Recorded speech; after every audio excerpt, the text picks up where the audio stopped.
Hello, in this video I want to show you how to change lock screen wallpaper for Nokia X30.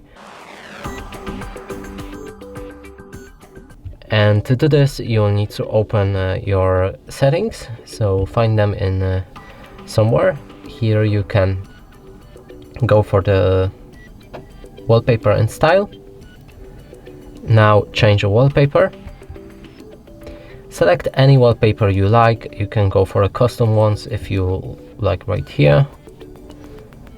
And my photos, but I'm gonna stick with that one. Click set wallpaper and choose the lock screen, and that way it will only change for the lock screen.